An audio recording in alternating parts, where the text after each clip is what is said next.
the House Democratic Caucus is preparing to meet with House Speaker Nancy Pelosi with really, at this point, just one issue at hand. What to do about this whistleblower complaint? Does this move the Speaker any closer to supporting impeachment? Because she has been resistant to calls to that all along. Has the ground shifted simply? Joining me right now is Democratic Congressman John Garamendi of California. Congressman, thanks for coming in. Good to be with you. What are you looking to hear from the Speaker this afternoon when you all meet?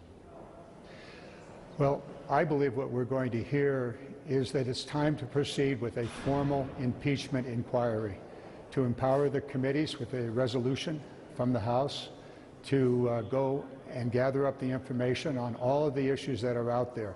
The Mueller report, this current Ukrainian issue, the issue of stonewalling, the issue of emoluments, all of those issues. We need to get about it. We need to be formal. We need to empower ourselves with a resolution, and hopefully that's what we will accomplish. And go to the floor this evening and get on with it. Do you think that will be decided and agreed to this afternoon, and the path will be set this evening? It should be. We're past the point of dilly-dallying. We're past the point of, well, maybe yes, maybe no. We're clearly at that point where we must proceed with a formal process that may lead to a vote of impeachment.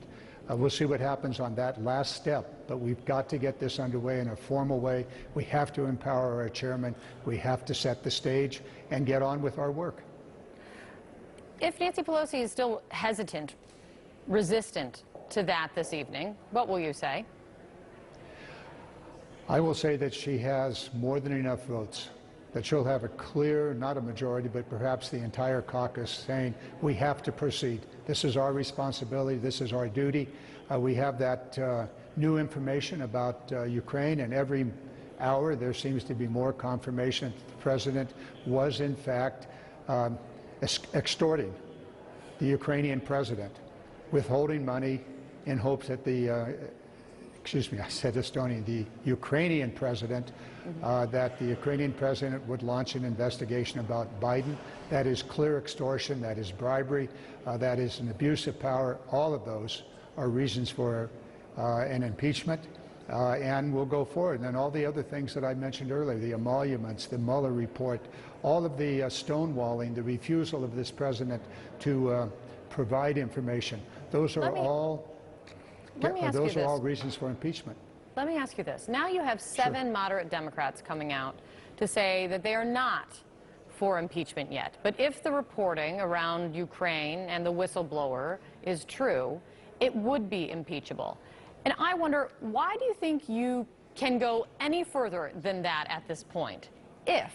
Because it all centers around this whistleblower complaint that's being held up right now. No, that's not correct. It centers around all of the other issues that have been brought forward. The Mueller report, the obstruction of justice that was clearly right. You are already to a place of impeachment, but there is a significant, dramatic, seeming change amongst other Democrats because of this new episode. And I'm wondering if this is if the facts have changed with this reporting and this whistleblower, why go any further? Why can you go any further than just saying, if this is true, then it would be impeachable?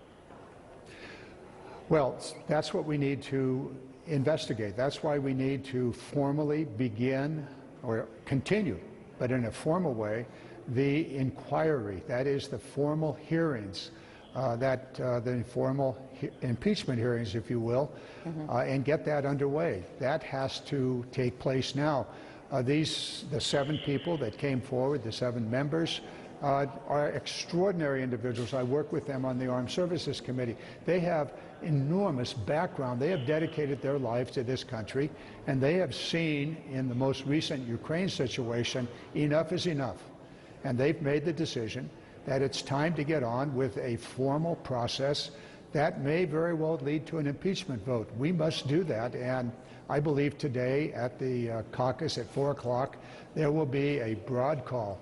I would say a clear majority, perhaps well over 200, maybe 218, which is the vote necessary to move a resolution on the floor, to get on with it, to get this process formally underway in the most dramatic and necessary step possible. That is, formal resolution to proceed with impeachment. Congressman, are you to a place of this is not a if? This is, are you confident this is now a when there is a vote on impeachment on the House floor? No. I think that will come as the hearings develop. The information that we have available today, would I be prepared to vote for impeachment today? Yes. Is the House prepared? No. And that's why we need to get these formal hearings underway, why we need to end the stonewalling that this president has publicly said he will not allow anybody to obey any subpoena. That in itself is an impeachable offense in my view. Let me play something that Marco Rubio said, Sure.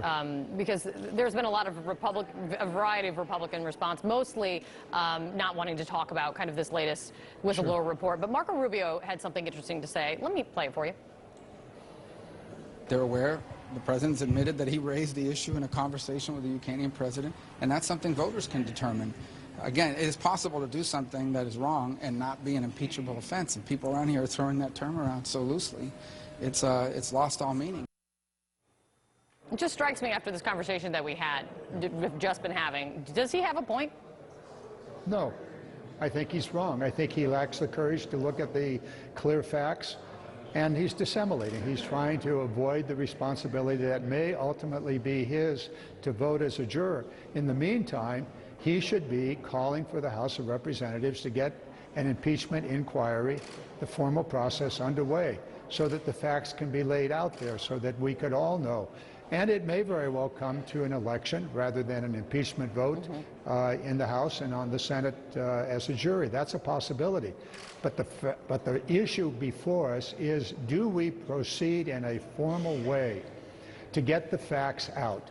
Clearly, the president has stonewalled. We can provide one more very, very important way of overcoming the stonewalling, and that is to formally undertake our constitutional responsibility of investigating and holding accountable an administration that is totally out of control and engaged in multiple illegal activities, not the least of which is this Ukrainian situation, the emoluments, and the earlier issue of obstruction of justice as laid out clearly in the Mueller report.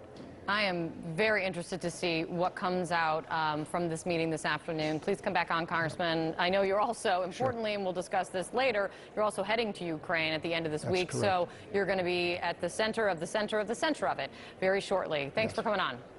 Thank you, Kate. Thank you.